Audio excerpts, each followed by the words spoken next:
ठीक आहे. तर चला नेक्स्ट क्वेश्चन कडे जाऊ. नेक्स्ट क्वेश्चन काय पाहूयात आपण. याच्यामध्ये आपल्याला काय सांगितलंय, मलिक गॅस एजन्सी जी चंदीगड युनियन टेरिटरी मधली आहे, हे युनियन टेरिटरीचा अर्थ होतो केंद्रशासित प्रदेश.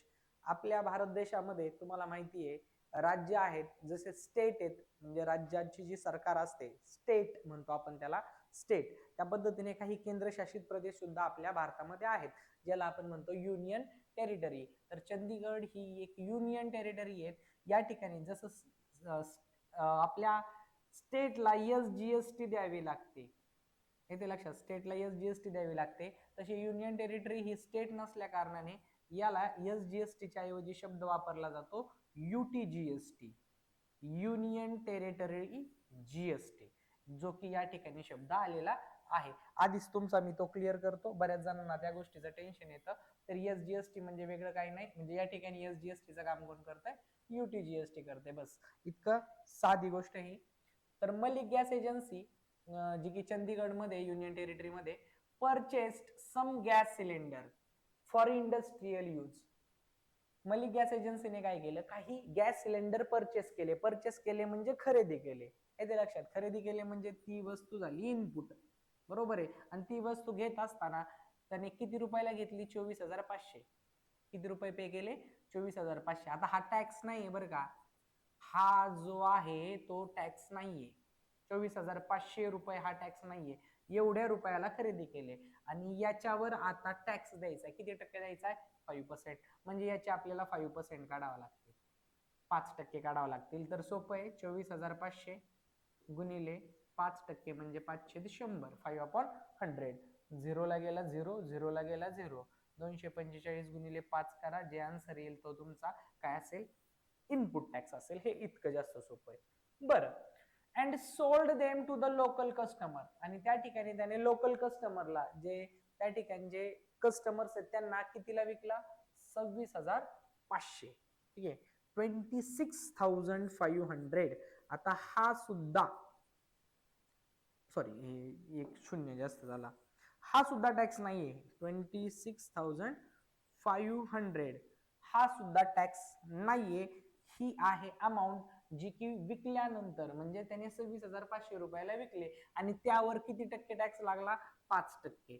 आणि त्यावेळी टॅक्स कलेक्ट केल्यानंतर तो असेल आउटपुट टॅक्स, कारण वस्तू विकली ना, वस्तू कितीला विकली, 26,500ला. ठीक आहे, आणि त्यावर किती टक्के टॅक्स घेतला, 5% टॅक्स घेतला. हा टॅक्स नाहीये, ही ती अमाऊंट आहे, टॅक्सेबल अमाऊंट. यावर आता 5% टॅक्स काढायचा आपल्याला. 26,500 चे 5% म्हणजे 500, 100, शून्याला गेले शून्य, शून्याला गेले शून्य, या दोघांचा जो गुणाकार येईल तो असेल तुमचा आउटपुट टॅक्स. येते लक्षात, इनपुट टॅक्स मिळाला आणि हा आउटपुट टॅक्स मिळाला. आपल्याला क्वेश्चन केला, hence the CGST and UTGST to be paid for this transaction. तर CGST किती असेल आणि UTGST किती असेल ते काढा आणि find the GST to be paid at the rate of 5%. ते तर काढावंच लागेल, कारण हे जोपर्यंत काढत नाही तोपर्यंत आपल्याला CGST मिळणार नाही आणि UTGST सुद्धा मिळणार नाही. मला वाटतं तुम्हाला हे समजलं असेल की आपल्याला आन्सर कसं शोधायचंय. येते लक्षात, म्हणजे जोपर्यंत आपल्याला पाथ मार्ग समजत नाही तोपर्यंत आपण त्या क्वेश्चनला सॉल्व्ह करू शकत नाही. तर ठीक आहे, आपण याला सॉल्व्ह करायला लागू. ठीक आहे, याला पण मी इरेज करतो.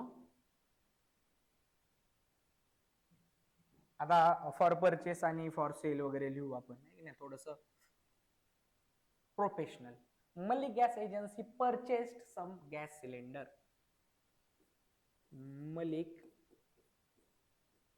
गॅस एजन्सी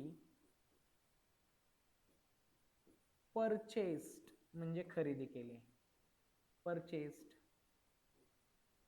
सम गॅस सिलेंडर,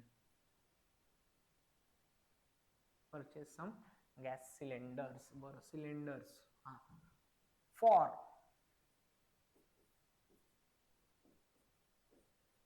इंडस्ट्रियल यूज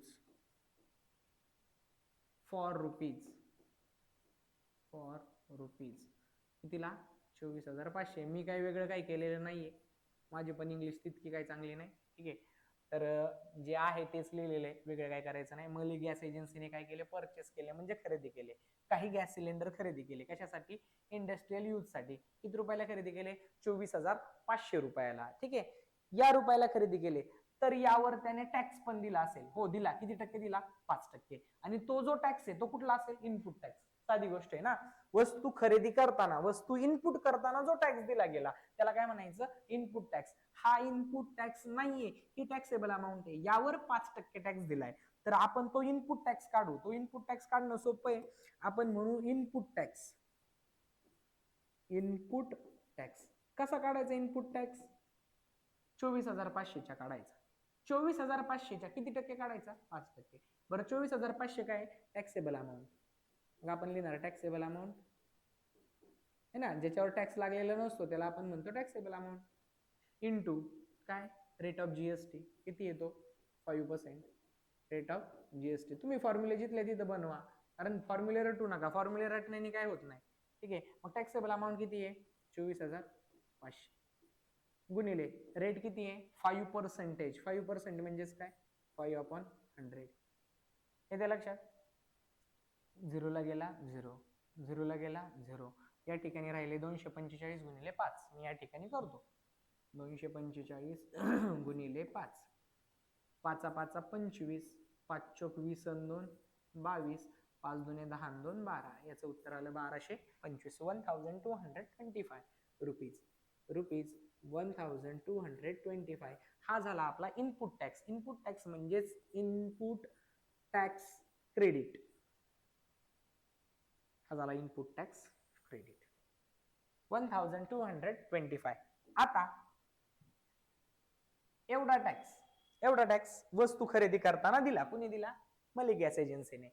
आता हीच वस्तू विकली म्हणजे सिलेंडर विकले, हे काय इथून sold them to the local customer for 26,500. याला खाली घेऊ आपण.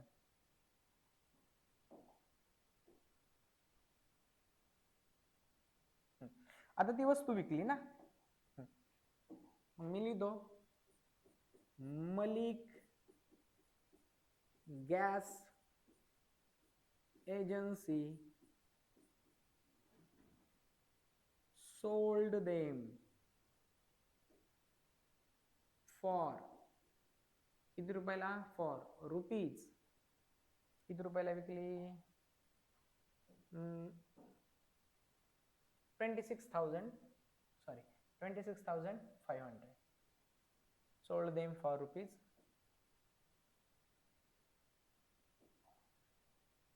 26,500. ठीक आहे. आता ही वस्तू ज्यावेळी विकली त्यावेळी सुद्धा मलिक गॅस एजन्सीला काय करावा लागला? टॅक्स द्यावा लागला. आणि तुम्हाला हे माहिती आहे, जेव्हा वस्तू आउट होते म्हणजे विकली जाते, बाहेर टाकली जाते, त्यावेळी आपण कुठला टॅक्स कलेक्ट करतो? Output tax. हा, आणि हा सुद्धा आउटपुट टॅक्स नाहीये बरं का. हा आउटपुट टॅक्स नाहीये. ही तेवढ्याला वस्तू विकलेली आता त्याच्यावर टॅक्स लागणार, म्हणजे ही झाली टॅक्सेबल व्हॅल्यू. म्हणजे आउटपुट टॅक्स पण कसा काढणार आपण? टॅक्सेबल व्हॅल्यू किंवा टॅक्सेबल अमाऊंट म्हणू. आणि यावर जीएसटीचा रेट म्हणजे रेट ऑफ जीएसटी. म्हणजे या 26,500च्या 5% तो झाला टॅक्स. Rate of GST. चला किमती टाकू. टॅक्सेबल व्हॅल्यू किती आहे? 26,500 आणि इंटू रेट आहे 5% म्हणजे 5/100. 0 ला गेला 0, 0 ला गेला 0. 265 265 इंटू 5. मी शेजारी करतो. 265 इंटू 5. 5 5 25, 6 पंचे 30 आणि 2 32, 5 दुने 10 आणि 3 13. 1325. 1325. हा झाला आमचा आउटपुट टॅक्स. म्हणजे जेव्हा ती वस्तू विकत असताना किती टॅक्स कलेक्ट केला गेला असेल? 1325. आणि वस्तू विकत घेताना किती टॅक्स दिला होता? 1225. म्हणजे कितीचा फरक आहे? हा झाला आउटपुट टॅक्स आणि हा झाला इनपुट टॅक्स. आणि तुम्हाला माहिती आहे जीएसटी पेएबलचा फॉर्म्युला आहे output tax minus input tax credit. 1325 मधून 1225 वजा करा, उत्तर येईल 100. हा झाला तुमचा जीएसटी पेएबल. ठीक आहे, हा झाला तुमचा जीएसटी पेएबल. एवढी जीएसटी पे केली गेलेली आहे. ठीक आहे, मग मी खाली लिहितो GST payable is equal to काय, output tax minus input tax credit. किमती टाकू, याचं आहे 1325 आणि ती आहे 1225. यांची वजाबाकी जर केली तर उत्तर येत आहे 100 रुपीज. 1325 मधून 1225 जर गेले आणि डाऊट असेल तर करून बघा, ठीक आहे. तर 1225 आणि हे 1325, याचं उत्तर येत आहे 100 रुपीज. आता याच्यामध्ये आपल्याला जीएसटी, सीजीएसटी आणि काय विचारलेलं होतं, यूटीजीएसटी विचारलेली होती. तर याला पण आपण असं लिहिणार की ही जी जीएसटी आहे, GST is 100 rupees. GST payable समजलं, GST payable is equal to ₹100. तर सीजीएसटी आणि यूटीजीएसटी दोन्हीही अर्धे अर्धे असतील, 50-50 असतील आणि ते किती असतील, ₹50.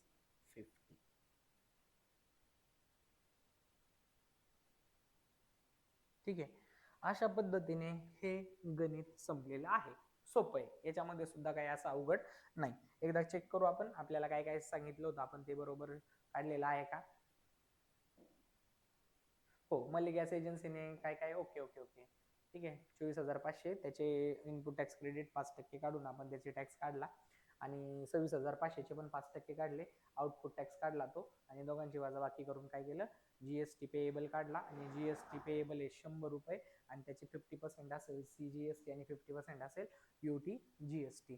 ठीक आहे. हा एक क्वेश्चन आपला झालेला आहे. आपण जास्त वेळ न घालवता नेक्स्ट क्वेश्चन कडे जाऊयात. बर, हा प्रश्न थोडासा आहे ना कन्फ्युजिंग आहे बरं का. कन्फ्युजिंग कसा आहे ते सांगतो मी. Mrs beauty products paid 18% GST. एक मिसेस ब्युटी प्रोडक्ट्स आहे, फर्म आहे जी 18% जीएसटी दिली. Cosmetic worth ₹6,000.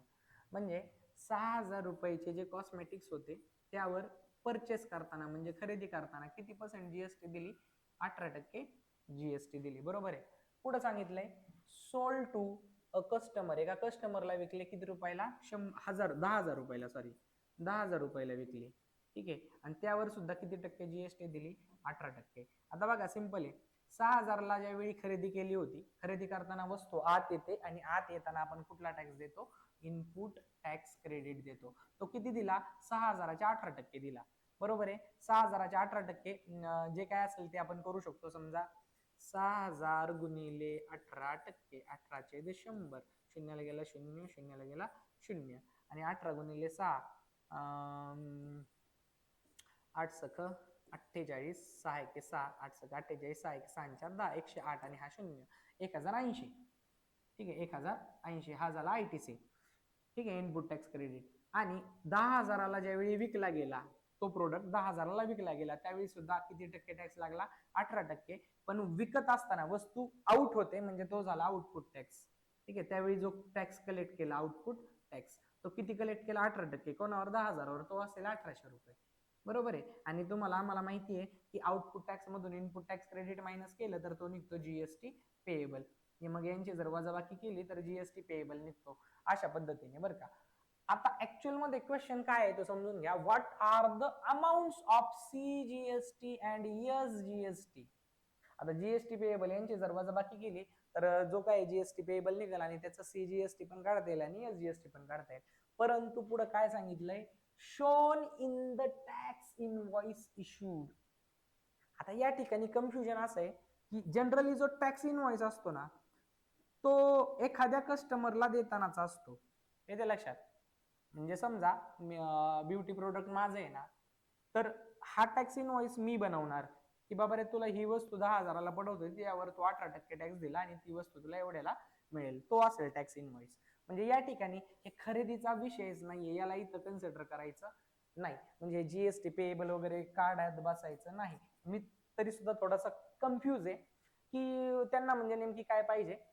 परंतु क्वेश्चनच्या पद्धतीने जर गेलं तर फक्त आपल्याला टॅक्स इनवॉइस मध्ये CGST आणि SGST किती असेल ते जर दाखवायचं असेल तर आपल्याला 10,000 अमाऊंटच घ्यावा लागेल, कारण आपण 10,000ला ती वस्तू विकतोय, त्याचाच आपण टॅक्स इनवॉइस बनवतो. लक्षात घ्या, टॅक्स इनवॉइस कायम आपण आउटपुट टॅक्सचाच बनवत असतो. याचा घेतानाचा टॅक्स इनवॉइस आपण बनवत नाही, तो समोरचा जो आपल्याला देत असतो तो बनवत असतो.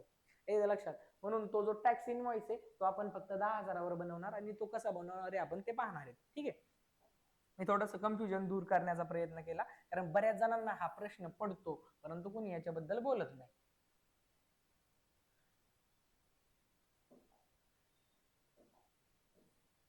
ठीक आहे. मग या क्वेश्चनला कसं सॉल्व्ह करणार आपण?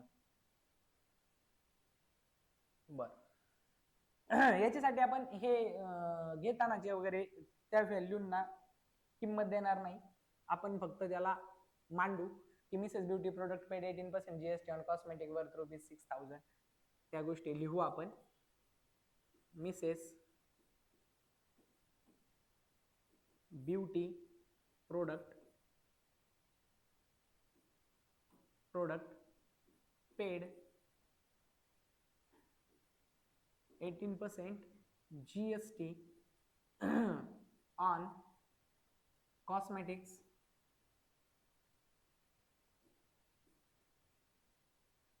worth rupees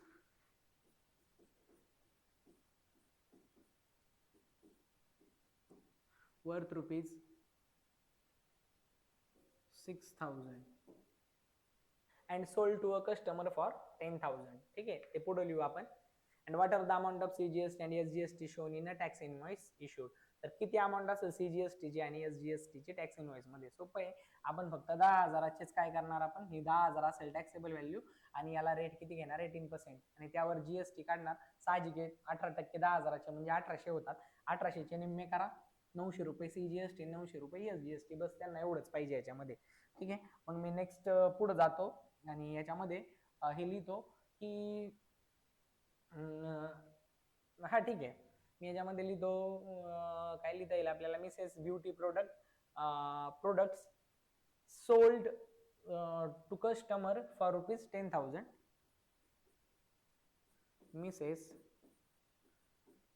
beauty products sold those cosmetics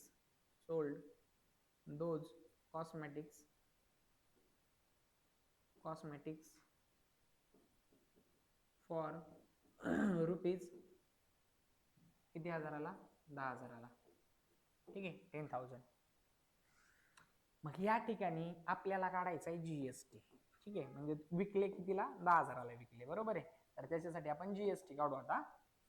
GST amount of GST म्हणून, अमाऊंट ऑफ GST. ठीक आहे, amount of GST, amount of GST. हा, GST काढायची, कोणाची काढायची? 10,000. आणि किती रेट काय चाललाय? 18%. म्हणजे 10,000चे 18% जर काढले तर आपल्याला अमाऊंट ऑफ GST, म्हणजे थोडक्यात फॉर्म्युला तोच, टॅक्सेबल व्हॅल्यूला मल्टिप्लाय करणार आपण, टॅक्सेबल अमाऊंटला मल्टिप्लाय करणार आपण रेट ऑफ GST ने. ठीक आहे. मग टॅक्सेबल व्हॅल्यू काय या ठिकाणी आपली? 10,000, बरोबर ना? 10,000ला विकलेत ते, आणि किती टक्के GST घ्यावा लागणार आपल्याला? 18% GST घ्यावा लागणार. म्हणजे 18 आपण 100, म्हणजे आपल्या टॅक्स इनवॉइस मध्ये आपण 0 गेला, सॉरी इकडचा 0 गेला. ठीक आहे, 100, हा वाला 0 हा गेला, 100 गुणिले 18 म्हणजे किती आला?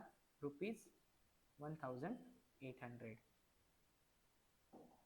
म्हणजे अमाऊंट ऑफ GST आली आपली, अमाऊंट ऑफ GST आली आपली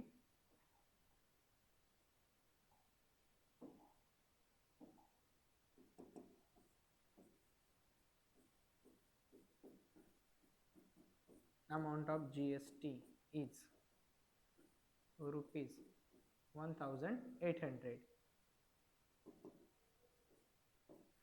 amount of CGST पण विचारली ना, CGST is equal to ₹900 and amount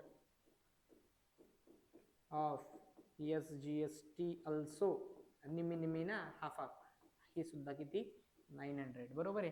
आपल्याला कितीला पडला प्रोडक्ट समोरच्याला असा काही प्रश्न विचारलेला नाहीये. आपल्याला फक्त अमाऊंट ऑफ CGST आणि अमाऊंट ऑफ SGST विचारलेली, जी अमाऊंट आपण इथं लिहिलेली आहे. बरोबर आहे. हे काय इथं लिहिलंय, amount what are the amounts of CGST आणि SGST shown in the tax invoice. त्यामुळे काय आपण जास्त फापट पसारा लावत बसलो नाही या क्वेश्चनला. ठीक आहे, सोपा क्वेश्चन आहे, तुम्ही पाहू शकता याला.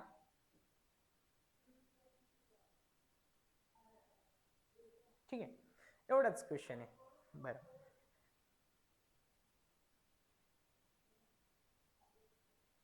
आता जाऊ आपण पुढच्या क्वेश्चनकडे, जो की 6वा क्वेश्चन आहे. याच्यामध्ये आपल्याला टॅक्स इनवॉइस बनवायला सांगितलेला आहे बरं का. आता हा जो टॅक्स इनवॉइस आहे ना, टॅक्स इनवॉइस बनवण्यासाठी काही गोष्टी समजून घ्यायच्या, त्या आपण सॉल्व्ह करता करता समजून घेऊ. एक तर आपल्याला सांगितलंय, एक तुम्ही टॅक्स इनवॉइस पाहिला असेल ना, बिल पाहिलेलं एखाद्या हॉटेलमध्ये. जर आपण जेवायला गेलो, हॉटेलमध्ये सोडून द्या, एखाद्या दुकानामध्ये गेलो आपण समजा, त्या दुकानामध्ये समजा आपल्याला आपण 2-3 गोष्टी घेतल्या. मोबाईलच्या दुकानामध्ये गेलो समजा आपण, ठीक आहे, ठीक आहे, इथं ते मोबाईल बद्दलच आहे. तर मोबाईल बॅटरी आहे 200 रुपयाची, त्याच्यावर रेट किती, 12% GST. हा त्याचा कोड झाला, हा झाला त्याची क्वांटिटी. म्हणजे तुम्ही एखाद्या दुकानामध्ये ज्यावेळी जाता, त्यावेळी तुम्हाला अशा पद्धतीने एक बिल दिलं जातं की मोबाईल बॅटरी ना, तर नेम ऑफ प्रोडक्ट आहे मोबाईल बॅटरी, हा एक कॉलम असतो. बरोबर आहे. त्याच्यानंतर पुढचा एखादा कॉलम असेल, जसं की त्याचा कोड, ठीक आहे, कोड, तर तो काय आहे, HSN किती 8507. त्यानंतर पुढचा कॉलम असतो तुमचा याचा किती क्वांटिटी घेतलेल्या आहेत, क्वांटिटीच्या आधी रेटचा कॉलम असतो. ठीक आहे, क्वांटिटीच्या आधी रेटचा कॉलम असतो. मग रेट काय आहे त्या वस्तूचा, तर त्या वस्तूचा रेट किती आहे, 200 रुपीज आहे. बरं, किती क्वांटिटी किती घेतलेल्या आहेत त्याच्या, समजा इथं 2 घेतलेले असतील तर 2, पण इथं एकच घेतली. 2 घेतलेले असतील तर एकाचे 200, दोघाचे 200 गुणिले 2 पुढे असतात. म्हणजे ही असते पुढची टॅक्सेबल अमाऊंट असते ही. ठीक आहे, टॅक्सेबल अमाऊंट असते. याच्यावर टॅक्सेबल अमाऊंट 200 के हा झाला 200. इथं 2 क्वांटिटी घेतली असतील तर 200 हे 400 होतात. आणि नंतर पुढे लागला जातो याच्यावर GST. ठीक आहे, मग GST मध्ये पण SGST, CGST आणि मग पुढे असते टोटल वगैरे. तर अशा पद्धतीचं बिल तुम्ही पाहिलेलं आहे, बरोबर ना. तर ह्याच बिलाला आपण म्हणतो टॅक्स इनव्हॉइस. यालाच काय म्हणतो आपण, टॅक्स इनव्हॉइस. मग prepare business to consumer using prepare business to consumer tax invoice using given information. B2C चा अर्थ होतो बिझनेस टू कंझ्युमर. लक्षात घ्या, टॅक्स इनव्हॉइस B2B पण असतो. B2B, B2B चा अर्थ होतो बिझनेस टू बिझनेस. म्हणजे आपण या आधी पण पाहिले, जर समजा 2 दुकानदार असतील किंवा एखादा होलसेलर आणि दुसरा दुकानदार असेल, तर त्या टॅक्स इनव्हॉइसला आपण म्हणतो B2B, म्हणजे बिझनेस टू बिझनेस.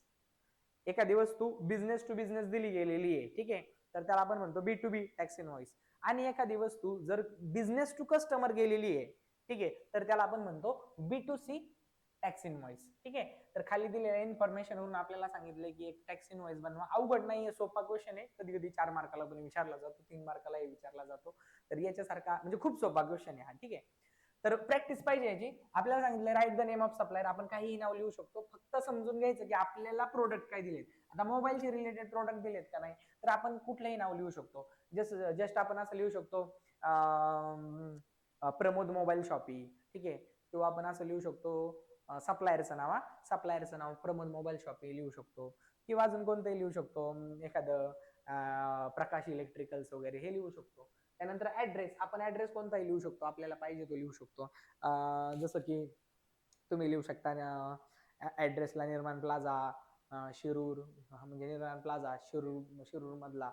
आणि मग डिस्ट्रिक्ट तुम्ही लिहू शकता पुणे, स्टेट लिहू शकता महाराष्ट्र, तारीख तुम्ही कोणतीही लिहू शकता, ज्या दिवशी तुम्ही पेपर देता त्या दिवशीची पण तारीख लिहू शकता. इनवॉइस नंबर लिहू शकता तुम्ही, GSTIN नंबर. आता हे GSTIN नंबर आणि इनवॉइस नंबर आपण थोडंसं प्रिपेअर करू ऍज पर युअर चॉईस, तुम्हाला जसं पाहिजे तसं. सप्लायरचं नाव लिहू शकता तुम्ही, हे काय पुन्हा एकदा सप्लायरचं नाव. ठीक आहे, मिसेस वगैरे जे काय असेल ते तुमचं. त्यानंतर address, state, date, invoice number, GSTIN number, हे जे वरती सांगितले तेच खाली आहे, वेगळं काही नाहीये. आणि पर्टिक्युलर्स म्हणजे यांच्यासाठी आपल्याला काय बनवायचं आहे, टॅक्स इनवॉइस बनवायचा आहे. येते लक्षात. सिंपल गोष्टी, अवघड करू नका. एकदा आपण काय करू, फक्त पुस्तकामधला एक टॅक्स इनवॉइस चा एक अभ्यास करू, पाहू. आणि अरे सगळं गेलं का, बरं ठीक आहे. एकदा पुस्तकामधला जो टॅक्स इनवॉइस आहे ना त्याचा एकदा अभ्यास करू, आपण पाहू कशा पद्धतीने येतो आणि मग त्याच्या हिशोबाने आपण लिहू. ठीक आहे, म्हणजे फक्त दोन गोष्टींसाठी पाहिजे आपल्याला, एक म्हणजे GSTI नंबर आणि एक इनवॉइस नंबर, बाकी सगळं आपण करू शकतो त्याच्यासाठी, म्हणजे काही खूप जास्त अवघड काही नाहीये. आणि याचं प्रिपरेशन करायचं जसं तुम्ही मराठीसाठी किंवा तुम्ही याच्यासाठी प्रिपेअर करता, मराठीचं एखादा लेटर असेल, लेटरसाठी निबंधासाठी वगैरे जसं प्रिपेअर करताना, तसं या क्वेश्चन साठी तुम्ही प्रिपेअर करणं आवश्यक आहे. मी एकदा पुस्तकाकडे जातो, पुस्तकामध्ये टॅक्स इनवॉइस दिलेला असेल.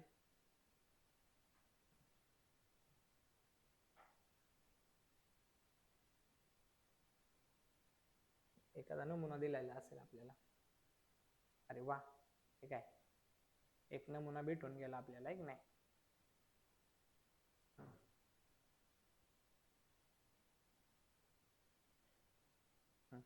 आता हे GSTI नंबर आहे बरं का, हा वाला GSTI नंबर आहे.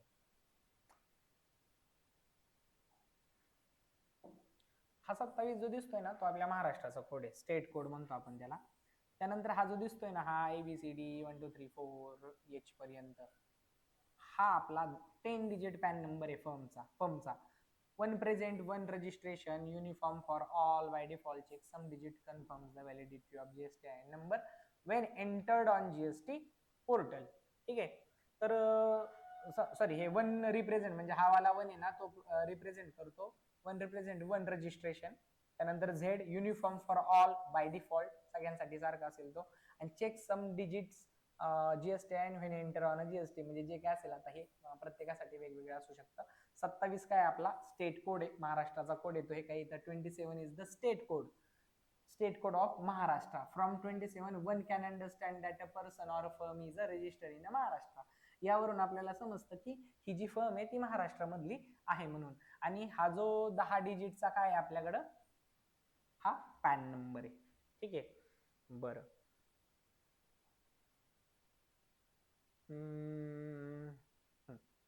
या ठिकाणी एक दिलेला आहे, तुम्ही इथं पाहू शकता. आपण याला 1ZH कन्सिडर करू बरं का शेवटी. हा फक्त हा जो पॅन नंबर आहे ना तो टाकताना वेगळा टाकू थोडासा. यामध्ये पहा 1 2 3 4 5 5 लेटर वापरलेले आहेत. 1 2 3 4 हे 4 काय वापरले, डिजिट वापरले. आणि हा शेवटचा पुन्हा एक लेटर वापरलेला आहे. आणि हा 27 आपण ॲज इट इज 27च ठेवत जाऊ. इनवॉइस नंबर वेगवेगळा असू शकतो तुमचा प्रत्येकाचा, कितवा इनवॉइस नंबर येतो 58 38 आपण लिहू शकतो. आणि इनवॉइस डेट आपल्याला जी दिलेली आहे ती वाली. या ठिकाणी पहा तुम्ही मोबाईल नंबर मेन्शन करू शकता, ईमेल सुद्धा मेन्शन करू शकता, काहीच अडचण नाही. आणि हे तुमचं नाव आहे, त्यानंतर हा ॲड्रेस आहे आणि डिस्ट्रिक्ट असेल, त्या गोष्टी त्यांनी आपल्याला सांगितलेल्या आहेत. आणि मी तुम्हाला आता जे सांगितलं ना की हा SSC म्हणजे तुमचा जो कोड काय असेल तो त्या प्रोडक्टचा कोड असतो, तो कोड टाकायचा. हे बाकीचं कोणी टाईप करत बसत नाही, हे कोड असतात.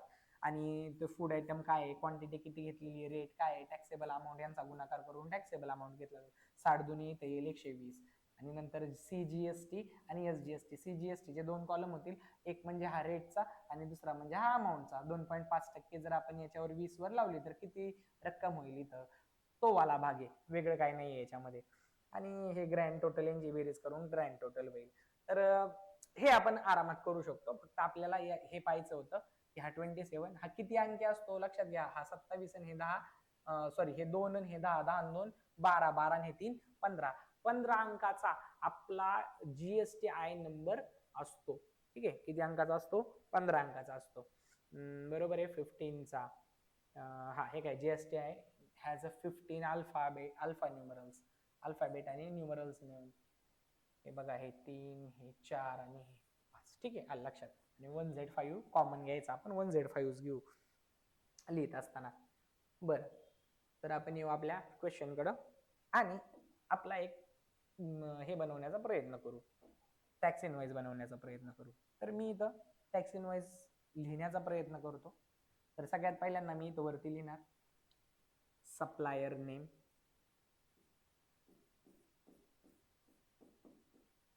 Supplier name. तर सप्लायर नेमला आपण एक टाकू की Pramod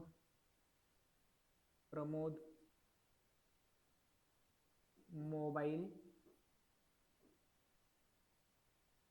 shop, Pramod mobile shop. त्यानंतर आपल्याला काय सांगितले त्यांनी, ॲड्रेस टाका म्हणले ना, मग प्रमोद मोबाईल शॉप, आणि मी खाली ॲड्रेस टाकतो. निर्माण प्लाझा शिरूर म्हणतो, निर्माण प्लाझा शिरूर. जे शिरूरचे आहे त्यांना माहिती आहे, मी पण शिरूरचाच आहे. आणि शिरूर याला आपण म्हणू, आणि डिस्ट्रिक्ट टाकू आपण याला पुणे. पुणे. त्यानंतर सांगितले स्टेट पण टाका, तर आपण इथं मी स्टेट पण करतो महाराष्ट्र. महाराष्ट्र, ठीक आहे, महाराष्ट्र. आणि डेट नंतर टाकू खाली. हे झालं आपलं सप्लायर नेम झाला. अजून याच्यामध्ये काय ऍड करायचंय का, इनवॉइस नंबर आपण इथं साईडला ऍड करू. इनवॉइस नंबर, इनवॉइस नंबर, मी याला इनवॉइस नंबर टाकतो 143. घे, इनवॉइस नंबर टाकतो 143. आणि ओके, इथपर्यंत झालं. तर जीएसटी आय नंबर आपण खाली टाकू, इथं टाकतो मी GST I number, GSTIN number. ठीक आहे. तर सगळ्यात पहिल्यांदा आपल्याला माहिती आहे आपण काय टाकायचं, 27. त्यानंतर अल्फाबेट्स टाकायचे 5, नंतर नंबर्स टाकायचे, पुन्हा एक अल्फाबेट टाकायचं. अल्फाबेट टाकतो मी जसं की MAHBC 4 3 2 1. बरोबर आहे, हा आपला पॅन असतो आपल्या फर्मचा. आणि पुन्हा एकदा इथे लिहितो मी D. आणि आपण पाहिलं होतं याला काय लिहितो आपण 1Z5. ठीक आहे, फक्त 15 अंकी बनला पाहिजे, एवढं लक्षात ठेवा. तर हा झाला GSTIN. स्टेट लिहिला, डेट लिहिली, डेट लिहायची राहिली आपली, आपण डेट इथंच लिहू शेजारी. डेट, डेटला आपण मी लिहितो 10/12/2025. ठीक आहे. हे सगळं आपण लिहिलं. आता याच्या खाली आपल्याला काय बनवायचं आहे, एक चार्ट बनवायचा आहे. ठीक आहे, चार्ट म्हणजे टेबल बनवायचा आहे आपल्याला. ठीक आहे, टेबल बनवायचा आहे. टेबलसाठी मी पट्टी पेन्सिलचा वापर करू शकतो, परंतु वेळ जाईल आपला, पण ठीक आहे, तरी सुद्धा प्रयत्न करू.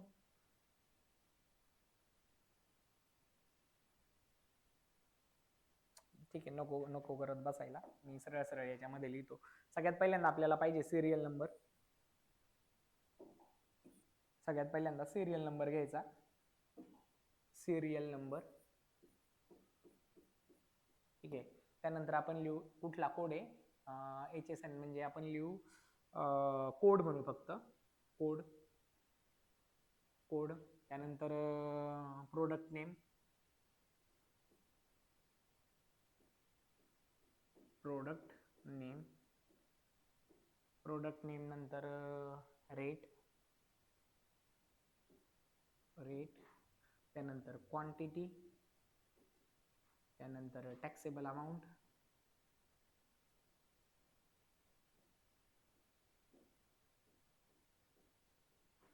आणि त्यानंतर GST. GST मध्ये 4 कॉलम होतील पुन्हा खाली, GST. ठीक आहे, मी याला थोडंसं वर घेतो.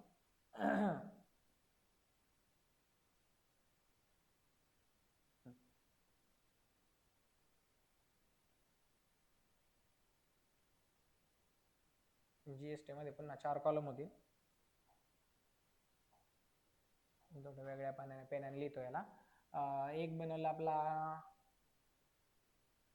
SGST amount, CGST amount, rate म्हणू CGST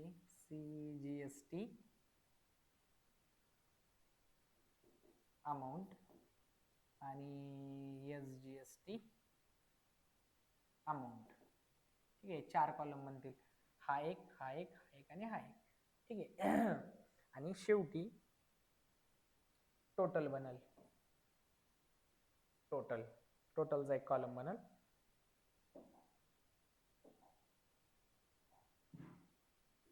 टोटलचा एक कॉलम बनल. बरं, मी आता थोडंसं याला पुन्हा एकदा आपल्या हिशोबाने सरकून घेतो. हा, आता इथं आपल्याकडे फक्त दोनच प्रोडक्ट, दोनच आहेत का, हा दोनच प्रोडक्ट आहेत. ठीक आहे, तर त्या दोन प्रोडक्ट साठी आपण काय करू, लिहून घेऊ सिरियल नंबर टाकून घेतो मी. याला म्हणतो मी 1 नंबर, थोडीशी जागा सोडतो आणि इथं लगेच 2 नंबर म्हणतो. कोड काय दिलेला आहे त्यांनी तो टाकून घ्यायचा. आपल्याला याच्यामध्ये जास्त मेहनत घ्यायचीच नाही, सगळं त्यांनी दिलेलं आहे. HSN 8507 आणि 8518, 8507 HSN लिहावं लागेल. HSN 8507 आणि HSN 8517 का 18, बरं ठीक आहे, जे काय असेल ते. 85 किती आहे, 18 आहे. हा 1 पीसेस आहेत ना. हा 1 पीस आहे. मी लगेच क्वांटिटी मध्ये एक पीस टाकून ठेवतो. क्वांटिटी मध्ये 1 क्वांटिटी आणि इथं सुद्धा 1 क्वांटिटी. प्रोडक्ट नेम काय आणि रेट काय एकदा चेक करू. प्रोडक्ट नेम आहे मोबाईल बॅटरी आणि हेडफोन. मोबाईल बॅटरी आणि हेडफोन 200 आणि 750. याला बनवू आपण mobile battery. Product name mobile battery आणि हा आहे हेडफोन. ठीक आहे. याचा रेट आहे 200 रुपये, 200 आणि याचा आहे 750. ठीक आहे. क्वांटिटी किती आहे, एकच आहे म्हणून टॅक्सेबल अमाऊंट हीच 200. 200 इथं 2 असतं तर 200 2 400 असं झाला असता. इथं 2 असतं तर यांचा गुणाकार, 3 4 जेवढे पण क्वांटिटी आहे त्यांचा गुणाकार आणि ही पुढे टॅक्सेबल अमाऊंट. ही झाली 200 रुपये, 200 आणि ही पण झाली 750. आता यांच्यासाठी हे टॅक्सेबल अमाऊंट झाली. आता यांच्यासाठी CGST आणि SGST काढायची आपल्याला. तर साहजिक आहे, तुम्हाला माहिती आहे जेवढी GST त्याच्या निम्मी देऊन टाकायची. रेट देऊन टाकू 12% आणि याचा वरच्याचा 12% आहे आणि खालच्याचा 18%, 18% आहे बरं का. बाकी सगळं लिहिलेलं आहे आपण. आता आपलं काम सुरू होईल. हे सिरियल नंबर वगैरे मी बाजूला जाऊन देतो. प्रोडक्ट नेम पासून हे पण बाजूला जाऊन देतो. माझ्यासाठी आपल्यासाठी महत्वाचं इथून पुढे हा वाला भाग महत्वाचा आहे. ठीक आहे. हा आता हा वाला वरच्याचा 12% आणि खालच्याचा 18%. याचा 12% आहे बॅटरीचा. मग CGST किती येईल, 6%. आलं लक्षात. आणि SGST किती येईल, 6%. आता अमाऊंट काढावं लागेल आपल्याला. 6% याची अमाऊंट जेवढी याची असेल तेवढीच त्याची असेल. बरं यासाठी जर 6%, बरं 12% काढू आपण डायरेक्ट, म्हणजे निम्मी काढता येईल. 200 गुणिले 12%, 12 100. 200च्या 12% काढायचे आणि निम्मी वाटून टाकू. शून्याला गेला 0, शून्याला गेला 0. बरोबर आहे ना. 12% 12 दुणे 24 आणि 24 मधले हे 12 आणि हे 12 रुपये. हे झाले रुपये 12 आणि हे पण किती झाले, रुपये 12. अशा पद्धतीने एकूण हा होईल 200 आणि टोटल अमाऊंट होईल 12 आणि 12 24. ठीक आहे. टोटल इथं तुम्ही एक टोटल GSTचा पण कॉलम वाढवू शकता, अडचण नाही. 12 आणि 12 24 आणि 200 टोटल झाली रुपये 224. मला वाटते लक्षात आलं असेल. आणि हे 750 आहे. याची GST 18%, त्यामध्ये हा होईल 9% आणि हा पण होईल 9%. आणि याच्यासाठी आपण डायरेक्ट 18% काढू शकतो. 18 100 गुणिले किती, 750. यांचं काढू शकता तुम्ही. शून्याला गेला 0 आणि 5 ने भागून टाका याला. 5 ने भागण्यापेक्षा 75 गुणिले 18 करा आणि 10 ने भागा. तर 75 गुणिले जर 18 केले आपण, 75 गुणिले 18, 8 पंचे 40, 7 8 56 4 60 आणि 0 घेतला, 5 1 5 आणि 7 1 7. 0 5 7 6 12 आणि 13, हा झाला 1350. आणि 1350 ला जर आपण 10 ने भागलं तर याचं उत्तर येते 135. आणि 135 ला निम्मी कारण 18% काढले ना आपण, तर 135 ला हाफ करून टाकू आपण. 135 भागिले 2 करावा लागतील आपल्याला. 135 भागिले 2, बेसक 12, बेसक 12, एक राहिला, बेसकी 14, एक आणि 5, 67.5. हा झाला 67.5 आणि हा पण झाला 67.5. आणि टोटल अमाऊंट आपली किती येईल बा, टोटल अमाऊंट येईल आपली हे 750 आणि हे किती चालते, 135 चालते ना. 135 आणि 750 यांची जर बेरीज केली आपण, ठीक आहे, तर ही येईल 5 आणि ही येईल 5 आणि 3 8 आणि 7 आणि 1 8. बरोबर आहे. 7 आणि 8, 5 आणि 3 8. आणि यांची जर ग्रँड टोटल जर आपण केली तर हे 5 आणि 4 9, 8 आणि 2 10, 8 आणि 2 10 आणि 11. तर हे उत्तर आलं आपलं 1109. हे फायनल उत्तर आपल्याला मिळून जाईल. त्याला व्यवस्थित बॉक्समध्ये लिहायचं, असं लिहायचं नाही. एक दोन मी तुम्हाला म्हणजे शेअर करेल याच्यामध्ये. तुम्ही पाहिलेलं आहे की वरती कशा पद्धतीने केलं गेलेलं आहे. पहा इथं मी तुम्हाला दाखवले. याला फक्त बॉक्स टाकायचा, म्हणजे बॉक्स आखायचा, व्यवस्थित बॉक्स आखायचा, हे व्यवस्थित लिहायचं. आपल्याकडे खूप जास्त वेळ नसल्यामुळे मला ते बॉक्स आखता आला नाही, पण तुम्ही आखू शकता याला. ठीक आहे, व्यवस्थित जर तुम्ही अशा पद्धतीने याला बॉक्स आखला, कॉलमच्या फॉर्म मध्ये जर याला लिहिलं तर ते अजून छान दिसेल. आणि हे आखायचं जेणेकरून ते चांगलं दिसेल. आलं लक्षात? अशा पद्धतीने. ठीक आहे.